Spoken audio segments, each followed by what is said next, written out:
Hello everyone, my name is Emma Smith and this is Caitlin. And today we are going to be making some B-Town French toast for you guys. First we're going to start with our ingredients. We're going to need 3 eggs, and if you don't have eggs then you can use 2 tablespoons of cornstarch. Whipping cream, and that's 1 cup, and if you don't have heavy whipping cream you can just use milk. Use a pinch of salt, 1 tablespoon of brown sugar, but if you don't have brown sugar just use regular white sugar. A teaspoon of vanilla, and if you don't have vanilla you just leave it out. 1 teaspoon of cinnamon, and if you don't have cinnamon, you also just leave that out. 8 slices of French bread, but if you don't have French bread, you can just use regular white bread. And then you need butter that you can just use that's what we use to put in our skillet. Okay.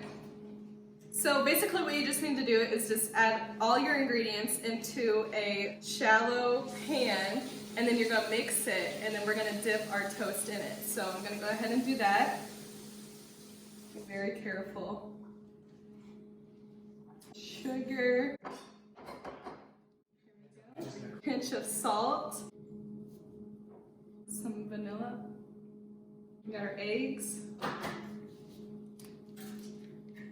It's gonna be delicious. Okay, so now that we added everything, we're just gonna whisk it. We got a little whisk action right now. We gotta make sure to break up the egg. Okay, so I think we're about done mixing.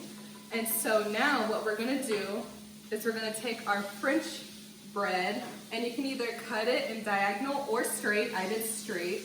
And we're just gonna dip it both sides. So you put a chunk of butter on your griddle. Perfect. And since that is done melting, we're just gonna take our bread and dunk it in here, both sides. Shake it off a little bit, and then we're just gonna put it straight onto the griddle. We're gonna let that cook for 2 to 3 minutes on each side, or until golden brown. Okay, now we're gonna put our second one on, and the third one. And now you just serve it up. Then you'll put butter and syrup on top. Have a great snow day!